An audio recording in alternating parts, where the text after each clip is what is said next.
Dans le studio de yoga Wanderlust, l'ancienne première danseuse des grands ballets canadiens, Geneviève Guérard, nous raconte comment elle a commencé à danser. Alors moi, je me suis retrouvée en danse par hasard. Je faisais du théâtre avec une amie et mon rêve, c'était d'être comédienne. Et avec cette amie-là, qui, elle, rêvait d'être ballerine, je suis allée passer une audition à l'école Pierre-Laporte. Et je suis arrivée là, j'avais jamais dansé de ma vie, j'avais même pas de chaussons, je savais pas comment il fallait s'habiller. J'avais un vieux costume de ballet jazz et il fallait avoir étudié 2 ans au moins avant d'auditionner. Et mon père m'avait dit, ben oui, écrit que t'as dansé, tu sais. Donc, j'ai menti pour pouvoir faire l'audition, mais visiblement, ils m'ont trouvé un potentiel. Devenir première danseuse en 1998, parce que j'étais tannée, sincèrement. J'avais donné 20 ans de ma vie à faire que ça, et j'avais envie d'autre chose dans ma vie. Et pourquoi avoir commencé le yoga?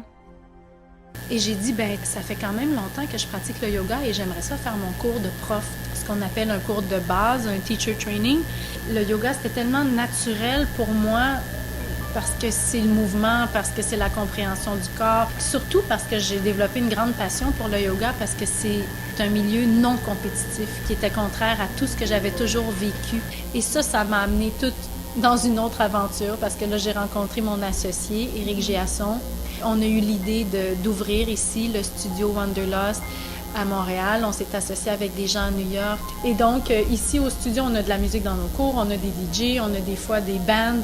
C'est assez éclaté. On a des soirées dégustation de vin, on a des profs invités, c'est très vivant comme endroit, puis ça me parle beaucoup parce que je trouve ça créatif, parce que je me sens bien, parce que c'est du yoga, puis en même temps, ben c'est quelque chose qui nous appartient.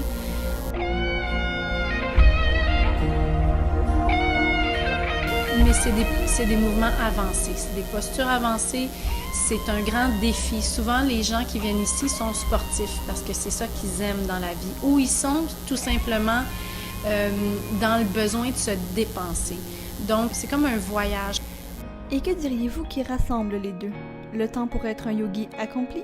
C'est exactement comme être danseur. Ça prend une vie former un danseur, puis un danseur n'arrive jamais au moment où il peut se dire « je suis rendu ». Je suis un artiste pleinement accompli. C'est la même chose pour un yogi, mais un yogi, il n'y a pas le but de performance par contre. Il y a le but d'être de plus en plus présent quand il pratique.